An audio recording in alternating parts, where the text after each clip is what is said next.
जनशक्ति welfare society Madhya Pradesh जो लगातार ज़रूरतमंद लोगों के लिए कार्य कर रही है, साथ ही दिव्यांगों के लिए देवदूत बनकर निकल कर आ रही है। आज चाय पर चर्चा के दौरान जनशक्ति के राष्ट्रीय अध्यक्ष श्री रणवीर सिंह भदौरिया से खास बातचीत के दौरान।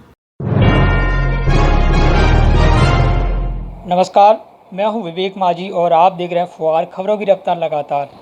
आज चाय पे चर्चा है और चाय पे चर्चा के तहत हमारे बीच खास मेहमान हैं श्री रणवीर सिंह भदौरिया, जो कि जनशक्ति वेलफेयर सोसाइटी के राष्ट्रीय अध्यक्ष हैं। हम सीधा रुख करेंगे राष्ट्रीय अध्यक्ष जी की ओर। सर, सर्वप्रथम आपको सादर नमस्कार। नमस्कार माझी जी, हमारे चैनल में आपका बहुत बहुत स्वागत है जी। Thank you very much. आपने चाय पर चर्चा के लिए मुझे आमंत्रित किया और निश्चित तौर पर कहीं ना कहीं ये हमारे लिए और आपके लिए सभी के लिए खुशी की बात है। एक दूसरे से बातचीत करते रहना चाहिए, जीवन में आगे बढ़ने के लिए ये भी ज़रूरी है, ये भी संवाद होते रहना चाहिए। चर्चा के तहत मैं उन विषयों की ओर आगे बढ़ूंगा जिस तरीके से आपने ग्वालियर में एक कार्यक्रम का आयोजन किया, जिसमें जो विकलांगों के लिए, खासकर उनके लिए जो विधुर है, विधवा जन है, उनके परिचय सम्मेलन आपने रखा और किस तरीके से आयोजन किया गया है। काफ़ी भव्य आयोजन किया गया और काफ़ी सराहनापूर्ण रहा है। सर, मैं आपका सर्वप्रथम ये जानना चाहूँगा कि कहाँ से शुरुआत होती है जनशक्ति की और आपके करियर की, कहाँ से ये विचारधारा आपके मन में किस तरीके से आई? एक्चुअली आमतौर पर मैं प्राइवेट कंपनी में नौकरी करता था। मैंने 1996 में सुप्रीम इंडस्ट्रीज को ज्वाइन किया एज ए क्वालिटी एनालिस्ट। उसके बाद मैंने लॉजिस्टिक एग्जीक्यूटिव के रूम में सुप्रीम में काम किया 2008 तक। और इस दौरान मेरा कोई ख़ास सोशल सर्किल नहीं था, थोड़ा बहुत वैसे नॉर्मल लोगों से बीच में था, उठक बैठक थी। लेकिन 2008 के बाद फिर मैं जमुना ऑटो मैंने ज्वाइन किया, वहाँ as a assistant manager logistic join किया। और तब भी मेरा कोई ख़ास नहीं था शहर में, ठीक है, मेरे एक दो लोगों से बातचीत रहती थी, लेकिन कोई सोशल बड़ा सर्किल नहीं था मेरा। लेकिन 2015 ये मेरा एक टर्निंग पॉइंट है कि 2015 से पहले 2013 कह सकते हो कि 2013 में मेरा actually rotary club Gwalior city में मैंने ज्वाइन किया एज ए सिंपल मेंबर। उसके बाद मैं वहाँ पे जॉइंट सेक्रेटरी बना, तो थोड़ा मेरा सर्किल बढ़ा। मुझे पता चला कि लोगों के बीच में अगर आप रूबरू होगे, बातचीत करोगे, तो उनकी समस्याओं को भी समझेंगे। तो निश्चित तौर पर मुझे लगा कि कई लोग, हमें लगता था कि अपन परेशान हैं, लेकिन जब हमने सोशल में निकल के देखा तो बाकी लोग बहुत परेशान हैं। कोई किसी से परेशान, कोई पैसे से, कोई फैमिली से, कहीं नहीं गया। तो उसी दौरान फिर मेरे मन में एक विचार आया कि कैसे भी करके हम समाज सेवा में अपने आप को इन्वॉल्व करें। और 2015 से मैं लगातार समाज सेवा में काम कर रहा हूँ। इसी समय मेरी एक ग्वालियर में प्रताप सेना भी है, जो कि हम लोगों ने मिलकर, भूपेंद्र सिंह चौहान उसके प्रताप सेना प्रमुख हैं और हम लोग वरिष्ठ संचालन समिति सदस्य रहे उसके। और हमने जितने भी हॉस्पिटल्स हैं, गवर्नमेंट हॉस्पिटल, इसके अलावा अपने महाराज पाड़े पे जो जय रोग अस्पताल है, कमला राजा, यहाँ सब पे हम लोगों ने फल वगैरह बांटे। इसी दौरान हमारी एक्चुअली एक खास टर्निंग पॉइंट ये था कि हम ये एक ब्लाइंड स्कूल है जिसमें बच्चियाँ पढ़ती हैं और वो उनके नेत्र काम नहीं करते हैं, उनको दिखता नहीं है। तो हमारी वहाँ मुलाकात हुई, तो हमें लगा कि यार इस तरह के भी लोग हैं जिनको दिखता नहीं, फिर भी वो गाने बजा रहे हैं, पढ़ाई कर रहे हैं। तो वहाँ से मुझे एक शिक्षा ये मिली कि ठीक है, आदमी के अंदर कमी हो सकती है, ऊपर नीचे हो सकती है, लेकिन अगर दृढ़ विश्वास अच्छा है तो निश्चित तौर पर कहीं ना कहीं वो जो चाहता है उस मुकाम पे पहुंच सकता है। तो उसके बाद से हम समाज सेवा में लगातार काम कर रहे हैं। और जो भी जिसका भी एक्चुअली त्यौहार आता है, जैसे महिला दिवस आता है तो महिलाओं को सम्मान करना, टीचर डे पे भी करते हैं। और फिर अब मैंने एक बीड़ा नया उठाया है कि जितने भी दिव्यांग पूरे मध्य प्रदेश में हैं, उनकी संख्या जो भी, अभी मुझे पूरी फिक्स आइडिया नहीं, फिर भी मेरे हिसाब से मोर देन 1.5 लाख की समथिंग है। और मैं उनके ऊपर काम करूंगा और उनकी जिस तरीके से भी होगी, हमारी जनशक्ति वेलफेयर सोसाइटी की पूरी टीम उनके लिए काम करेगी। सर, भाग दौड़ भरी ज़िंदगी रहती है, अति व्यस्तता रहती है काम के चलते, जो भी आपके दैनिक कार्य हैं, किस तरीके से अपने जो इस काम के दौरान भी अपने जो डेली रूटीन है उसमें भी आप इस तरीके की जो गतिविधियाँ उसको शामिल करते हैं, किस तरीके से करते हैं? आप बिलीव नहीं करोगे कि पूरे ग्वालियर में मेरे बहुत सारे लोग चाहते हैं, मुझे चाहने वाले हैं, वो सब मुझसे सिर्फ एक ही क्वेश्चन करते हैं कि बहुत सुबह तुम 6 बजे उठ करके पूजा पाठ करके और फैक्ट्री निकल जाते हो और शाम को 6 बजे घर आना, उसके बाद ये सब फोटोग्राफी और इतना सब कुछ कैसे कर पाते हो, इतना लोगों की सेवा वगैरह। तो मैं उनको एक ही चीज़ कहता हूँ कि कंफर्ट जोन जो होता है ना, जब तक आदमी कंफर्ट जोन में का रहेगा तो ना तो उसके पास टाइम होगा, ना उसके पास काम होगा, वो जो रूटीन है ना उसी में बिजी रहेगा। तो जब तक हम कंफर्ट जोन से बाहर नहीं निकलेंगे तब तक आप ना तो सेवा कर पाओगे, ना लोगों के बीच में जा पाओगे, इवन अपनी फैमिली को भी सही समय पे उनकी भी मदद नहीं कर पाओगे। इसलिए आदमी को कंफर्ट जोन छोड़ के बाहर आना चाहिए और निश्चित तौर पर आप मान लेना कि आपको जो भी आप ड्यूटी कर रहे हैं उसके अलावा भी आपके पास बहुत समय है। सर, एक मुख्य सवाल ये है कि जो भी समिति होती है, संगठन होता है या कोई भी संस्था होती है, इसको चलाने के लिए एक सिस्टम की ज़रूरत पड़ती है और कहीं न कहीं जो भी फंड रहता है उसकी ये भी एक इम्पोर्टेंस है। तो कहाँ से ये अर्निंग और कहाँ से ये व्यवस्था होती है, जो भी है किस तरीके की टीम किस तरीके से काम करती चल सकती है? एक्चुअली जनशक्ति टीम जो जनशक्ति वेलफेयर सोसाइटी है, मैं इसका फाउंडर हूँ और हमारी टीम है, जैसे हमारी टीम में राष्ट्रीय सचिव नरेंद्र शर्मा जी हैं, राष्ट्रीय उपाध्यक्ष जितेंद्र भदौरिया, कोषाध्यक्ष और नीचे टीम के मेंबर। तो हम लोगों ने एक फंडिंग के लिए कहा कि जैसे मैं सोसाइटी के लिए 1.5 से 2 लाख रुपए साल के देता हूँ।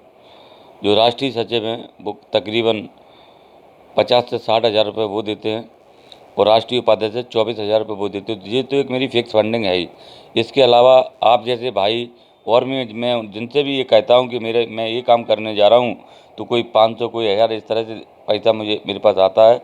तो फंडिंग की मेरे को सरकार की तरफ से मैंने आज तक कोई ना फंडिंग ली है, ना मेरे पास मेरा कभी दिमाग गया कि लोग एनजीओ में फंडिंग सरकार के लिए करते हैं, लेकिन मेरे को नहीं। अगर मुझे लगेगा कि मेरी खुद की जो फंडिंग से काम नहीं चल पा रहा है, then we will go to government, जो भी स्कीम्स रहेंगी उनके लिए जाऊंगा। आपको नहीं लगता कि ये जो फंडिंग अगर गवर्नमेंट द्वारा, शासन द्वारा अगर प्राप्त होती है तो आप इस जो समिति है अपने जो भी इस उद्देश्य को और एक बड़ा रूप दे सकेंगे?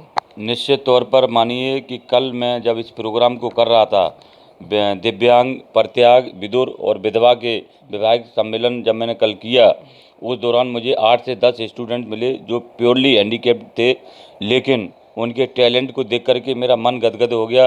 कोई मुक्केबाज था, कोई तैराक था, कोई तलवारबाजी में एक्सपर्ट था, कोई कुछ था, परंतु वे सारे लोग बेचारे, उन्होंने मुझे ग्रुप में मुझे ग्रुप में एडमिन बनाया है और उन्होंने मुझसे हेल्प मांगी जनशक्ति की तरफ से। तो मैंने उनको ये आश्वासन दिया कि जनशक्ति जो भी मदद करेगी करेगी।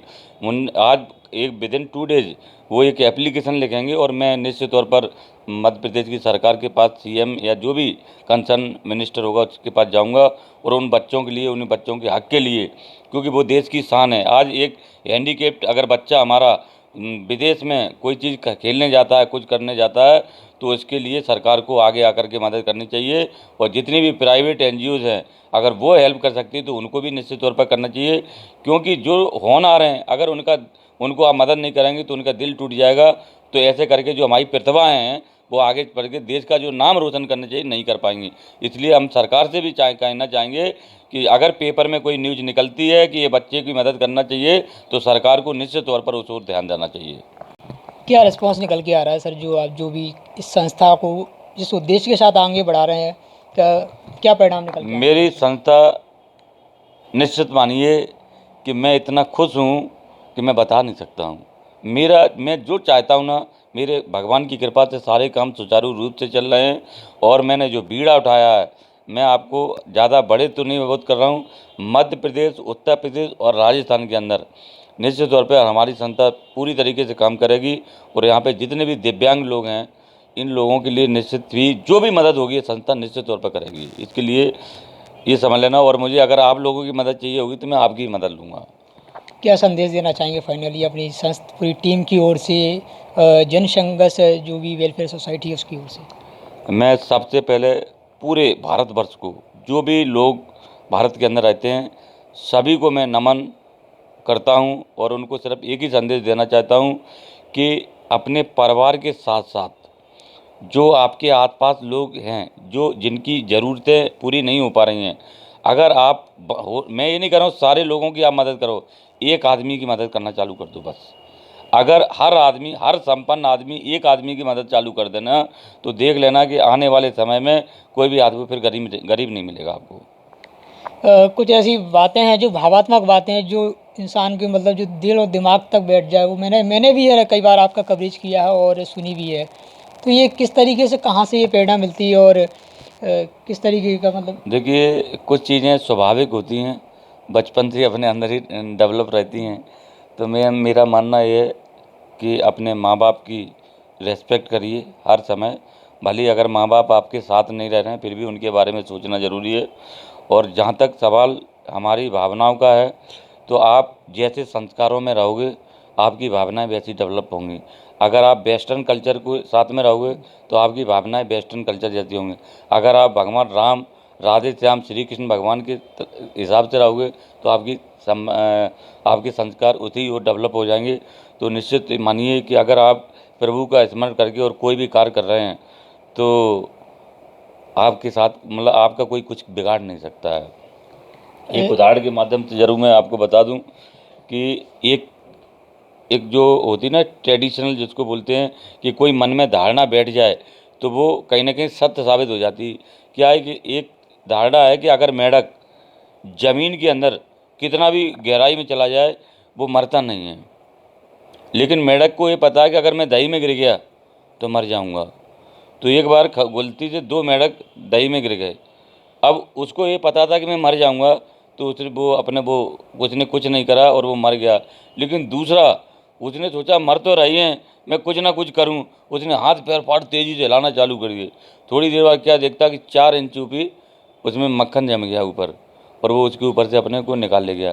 तो क्या हुआ, सोच क्या डिपेंड कर रहा है, एक वहीं मर गया, दूसरा बाहर निकल गया। उसने हाथ पैर चलाए। तो कई बार जो हमारी पुरानी परंपराएं हैं ना, उनको भी तोड़ना पड़ता है। अगर उन पे डटे रहेंगे ना, तो आप आगे नहीं बढ़ पाएंगे। अच्छा, एक और बात ये निकल के आती है, जैसे भी कोई भी स्टार्टअप होता है या कोई भी संस्था होती है, उसको आगे बढ़ाते हैं, अपन मंच पे लेके आते हैं, लोगों के बीच लेके आते हैं, लोगों को, अनेक लोगों को जोड़ते हैं, समाज सेवियों को जोड़ते हैं। तो ऐसे में क्या कोई ऐसे अपना अहम की भावना इसमें कोई सामने आती है कि निकल के आती है, कहीं ना कहीं आती है? बिल्कुल आती है। जो टीम होती है ना नीचे, उनको ये लगता है कि हमें ये पद मिल जाए, हमें वो पद मिल जाए, हमें ये पोजीशन मिल जाए, तब मैं काम करूँगा। ऐसा नहीं है। क्या होता है कि इसके लिए एजुकेट करना बहुत ज़रूरी, लेसन देना बहुत ज़रूरी है। तो मैं क्या करता हूँ कि जब भी मैं किसी टीम को मेंबर में कोई पद देता हूँ, तो मैं उसको एक ही चीज़ बोलता हूँ, फ़ोटो और पद के लिए काम मत करना कभी भी। आप अपनी सेटिस्फेक्शन के लिए काम करिए। फ़ोटो और पद अपने आप मिल जाएंगे। अगर आप सेटिस्फाई हो, अगर आप जो भी कार्य कर रहे हो उसके प्रति आप वफादार हो, तो निश्चित मान लेना पद और फोटो ये बहुत बोने साबित हो जाएंगे आपके कार्य के आगे। इसलिए जो लोग ये सोच के काम करते हैं कि मैं इसमें फलाना राष्ट्रीय अध्यक्ष बन जाऊंगा या मेरे को ये मेडल मिल जाएगा, वो मिल जाएगा, ऐसे लोग कभी काम नहीं करते हैं। वो लोग सब दिखावा करते हैं। आज ग्वालियर के अंदर देख लो, मैं तो कह रहा हूँ कि पदों के चक्कर में कई छत्तीस संगठन बन चुके हैं, केवल पदों के चक्कर में। अगर देखा जाए तो छत्तीस संगठन पूरे मध्य प्रदेश में एक होना चाहिए, लेकिन आज ग्वालियर में 15-16 संगठन बन चुके हैं। तो ये कहीं ना कहीं पद की होड़ में लोग अपने आप को ऊंचा दिखाने के चक्कर में ये सब जो है ना, समाज में जो कुरीतियाँ पैदा हो रही हैं, इसी वजह से हो रही हैं। जनशक्ति का जो धरातल से जहाँ से आपने शुरुआत की है, कहाँ तक ले जाने की इसकी यात्रा है, और फिलहाल क्या वर्तमान में स्थिति बनी हुई है? देखिए, जनशक्ति वेलफेयर सोसाइटी एक पिलर है। ये पिलर हमने खड़ा कर दिया है। मैं रहूं या न रहूं, ये चलती रहेगी। और इसका सीधा एक मकसद है, देखिए, दिव्यांगों का अगर बीड़ा उठाया तो दिव्यांगों के लिए जनशक्ति वेलफेयर सोसाइटी तन मन धन से काम करेगी। सामाजिक कार्यों में अगर उनकी शादी वगैरह करानी है वो भी करेगी, एजुकेशन में मदद करनी है वो भी करेगी, आर्थिक से अगर मदद करनी है वो भी करेगी, चाहे उसके लिए फिर सरकार से मुझे कुछ भी बात करनी पड़े, लेकिन उनकी हेल्प अवश्य करेंगे। एक चीज़। दूसरा, जनशक्ति वेलफेयर सोसाइटी में आज मैं फाउंडर प्रेसिडेंट, मैंने इसकी आधार रख दिया है, नींव रखी है। लेकिन आने वाले समय में हो सकता है इसके राष्ट्रीय अध्यक्ष कोई और हों, उपाध्यक्ष कोई और हों, इसको कोई और चला रहा हो। ये एक हमने नींव रखी है, चलाने वाले आगे और भी कोई लोग चलाते रहेंगे।